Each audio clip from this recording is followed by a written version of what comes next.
Hoje a gente vai falar sobre a arquitetura monociclo do RISC-V. Mas antes de entrar no quesito da arquitetura monociclo em si, vamos entender o que é uma ISA. Uma ISA, ou a gente pode chamar de o conjunto de instruções, né, dessa arquitetura, é a interface que dita o vocabulário de como o software vai controlar o hardware. Dentro de uma ISA são especificadas quais instruções são possíveis, quais são os modos de endereçamento, o tamanho padrão das instruções e dentro de uma instrução quais bits carregam quais dados. E é muito importante, muito interessante esse quesito da ISA que ela separa o que do como.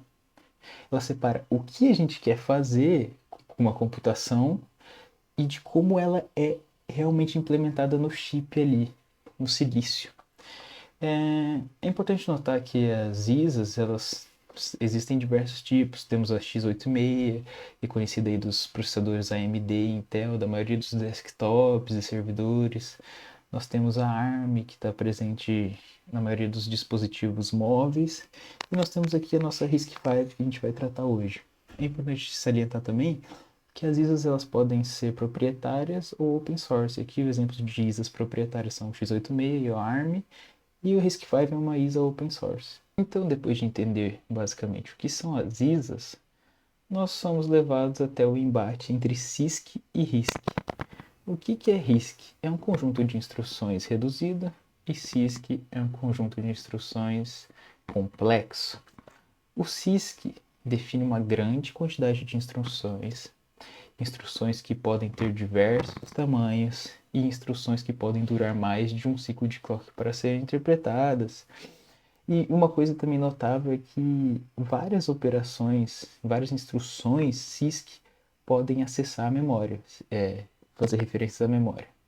Já na RISC, as instruções geralmente possuem um tamanho fixo e elas são interpretadas em um ciclo de clock e elas têm duas instruções primordiais e únicas que acessam a memória, que são as instruções de load e store. Bom, após essa introdução a alguns conceitos iniciais, a gente pode discutir realmente o que é a arquitetura monociclo do RISC-V. Bom, a arquitetura monociclo significa que cada instrução é executada completamente em um único pulso de clock. Nós temos uma determinada conexão do caminho de dados entre ULA, banco de registradores, PC, memória de dados, memória de instruções, que permite que essas instruções sejam executadas completamente em um ciclo de clock. Nós vamos entrar em mais detalhes sobre os tipos de instrução e como todo esse caminho de dados é interconectado. Bom, agora eu vou explicar a parte de tipos de instrução da arquitetura RISC-V. É importante primeiro entender o que é uma instrução. Uma instrução é basicamente uma sequência de bits. No caso da RISC-V a gente usa 32 bits e que vai ser decodificado pelo hardware e vai conseguir ser interpretado como uma instrução, algo para ele realizar. Então é muito importante entender quais são os tipos de instrução da arquitetura para conseguir entender como ela funciona. Então, na arquitetura RISC-V existem 6 formatos principais de instrução, que é o tipo R, o tipo I, o tipo S, o tipo B, o tipo U e o tipo J. E elas se diferenciam pela forma como os bits são organizados. Então aqui no site a gente deixou explicadinho cada um dos tipos de instrução, o que eles fazem e como é essa divisão dos 32 bits para cada um dos tipos. Então, primeiramente, o tipo R aqui são operações aritméticas que envolvem registradores, por isso o R do tipo vem de registrador. E aí uma instrução do tipo R ela é dividida desse jeito aí, 7 primeiros bits funct7, depois 2 registradores, funct3, registrador destino e o opcode. E tá aqui explicado cada um dos campos que cada um deles faz. E embaixo aqui explica como funciona essa instrução. Então, em um ciclo, o processador lê os valores dos 2 registradores e executa a operação especificada por funct3 e funct7, o resultado no registrador destino. E alguns exemplos da instrução tipo R é o ADD, a sub e o end. São operações aritméticas. Depois tem o tipo I, mesma coisa, explica o que faz. O tipo I São funções que usam valor imediato, por isso o i no nome. De novo aqui tem explicando os campos, os exemplos. Mesma coisa para o tipo S. E mesma coisa para o tipo B. Tipo B são instruções branch, então elas fazem desvios dependendo da condição. Tipo U, mesma coisa também. E o tipo J, instruções jump, que saltam para alguma parte do código. Então é basicamente isso para os tipos de instrução, todos bem definidos aqui. E é isso. Agora que nós já comentamos um pouco sobre a definição de arquitetura monociclo e sobre os tipos de instrução que ela suporta, nós falaremos sobre o caminho de dados, ou seja, como os dados são tratados durante a execução de uma instrução. Em primeiro lugar, a gente tem que saber que toda instrução na arquitetura RISC-V é dividida nas mesmas etapas, que são a etapa de busca, de decodificação, ou seja, na etapa em que o computador passa a entender o que a instrução significa, a execução da instrução propriamente dita e a fase de write back, na qual os resultados da execução são armazenados. Na arquitetura RISC-V, essa etapa de execução, na verdade, é dividida em duas etapas. Uma que é chamada de execução, na qual as operações aritméticas são feitas, tanto para a geração de resultados, como somas, subtrações e divisões, quanto para cálculos de endereço, que serão acessados. E a fase de acesso à memória, no qual leituras e escritas na memória que está fora da CPU são feitas. Para a implementação em hardware, nós basicamente seguimos as etapas apresentadas. Em primeiro lugar, nós temos que fazer a busca. Então, nós temos um registrador chamado de Program Counter, PC, que fornece o endereço da instrução a ser executada. Essa instrução é buscada na memória e é fornecida ao programa. Em seguida, o valor que está no PC é atualizado por meio de um somador. Ele soma com o valor do tamanho da instrução, que no caso aqui é 4. Então, quando eu faço essa soma, PC passa a ter um endereço da próxima instrução.